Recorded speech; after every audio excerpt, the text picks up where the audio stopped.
The 2020 presidential election is just 1 year away. Now Democratic candidates are kicking their campaigns into high gear in Iowa. Over the weekend, candidates stumped across the Hawkeye State.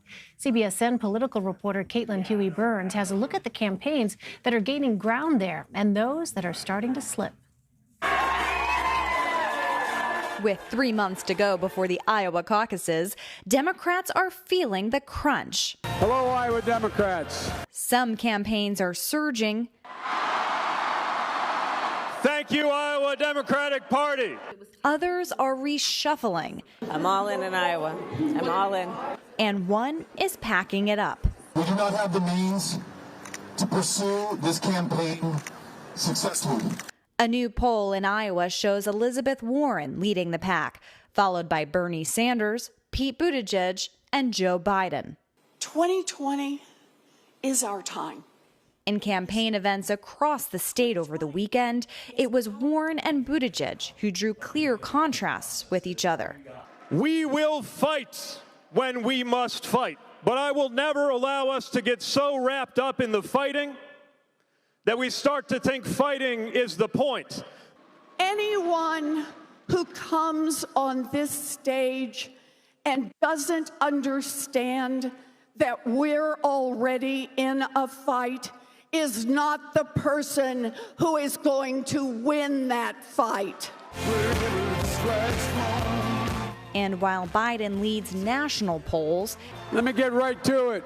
his campaign is managing expectations in some early states. Are you sensing, though, as you are rising here in Iowa, that some Biden supporters are up for grabs? You know, it's hard for me to know exactly where we are in the rankings of different voters with so many competitors. And again, I'm conscious that I'm competing with the most diverse and perhaps formidable field of candidates ever to come forward. What I do know is that I think we got a message that can reach a lot of different kinds of voters. I like Joe Biden a lot. He was a wonderful vice president, but I think it's time for a change. I guess I feel a little loyalty to Joe Biden, but you know, I think I'm starting to like the other candidates a little more. So right now, Elizabeth is probably the top one. To be frank, I was hoping that I could support former Vice President Biden because of his experience. I'm not certain right now. I think that's the right path to take. It may be time for a generational change. But the one dynamic fueling lagging campaigns in Iowa is that many voters remain undecided. I have no idea. And Elaine, after a very busy weekend here in Iowa, one issue that did not come up, impeachment. Instead, voters were focused on kitchen table issues like health care, the economy, and climate. All right, Caitlin, thank you. For more on this, I want to bring in Eliza Collins and Natasha Korecki. Eliza is a politics reporter for the Wall Street Journal, and Natasha is a national political correspondent for Politico. They were both in Iowa this weekend. Welcome to both of you. Eliza, more than a dozen Democrats campaigned in Iowa this weekend. What stood out to you most? Well, I think Pete Buttigieg's huge crowd of supporters. He had what the group estimates about 1,000 people who flew from across the country, and they called themselves the Barnstormers, and they flew from all over to come and support him. But his campaign also bought out a lot of seats for Iowa supporters. And so really, when you were in that room, you could not mistake the large section that was there for Pete Buttigieg. And of course, the campaign is trying to mirror what President Obama did in 2007. His campaign bought out a large section. They had very excited supporters. And that was sort of the moment that the whole race changed for President Obama. And so that is what the Buttigieg campaign is really trying to do. And Buttigieg, in his speech, he talked about that. He invoked the president. So I think he certainly was someone who did stand out over this weekend. And Pete Buttigieg gained attention when he told Showtime's The Circus that he sees a two-way race between him and Senator Warren. CBSN political reporter Caitlin Huey-Burns asked him about that comment, and here's what he said. Yeah, that didn't come out right. I can't remember the exact context for that, but let's be really clear. There are 3 months to go in Iowa. There's a year to go before Election Day, and there are formidable candidates, a lot of us, running and competing for this election. So a lot of things can happen, but what we are seeing is that the momentum behind our campaign is strong. that our message is reaching Iowans, that Iowans are responding powerfully, and that the more they hear our message, the more likely they are to support this campaign. All of that's pointing in the right direction. Other candidates shot down the idea of a two-way race, including Senator Kamala Harris, when she spoke to our Ed O'Keefe.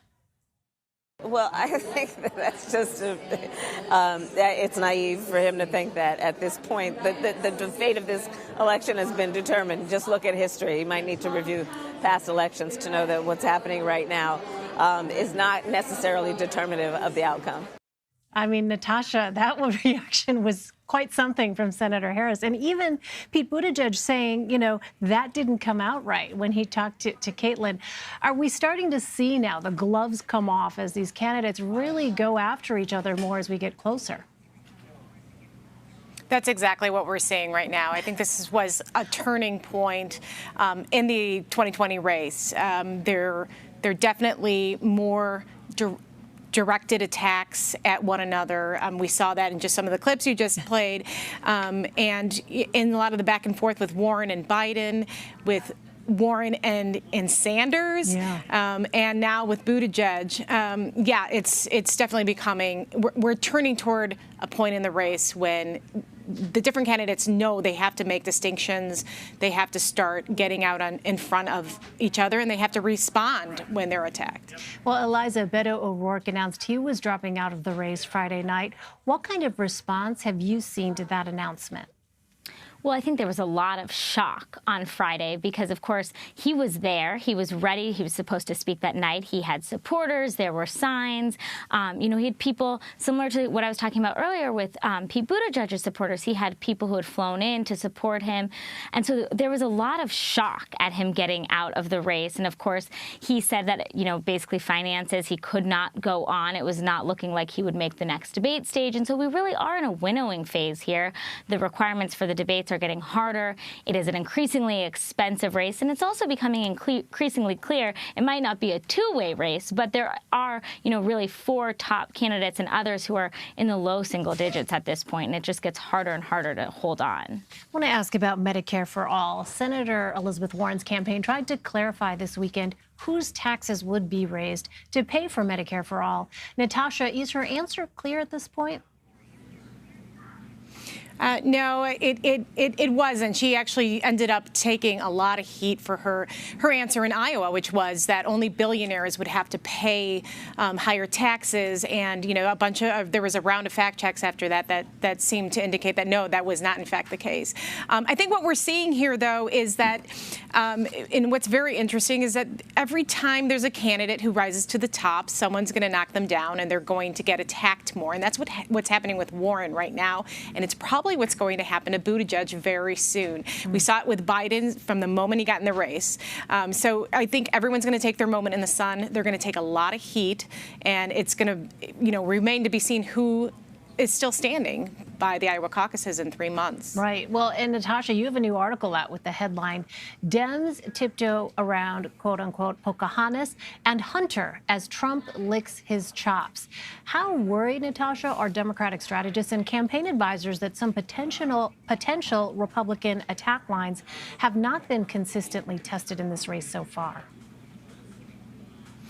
There is a lot of concern within the Democratic Party that they're worried that Democrats are going down the same road as they did in 2016, which is sort of tiptoeing around certain issues. You mentioned the Native American issue with Elizabeth Warren. It's going to be central to the Republicans' attacks on her if she's the nominee, and it hasn't even come up in any of the Democratic debates. Same thing with Hunter Biden.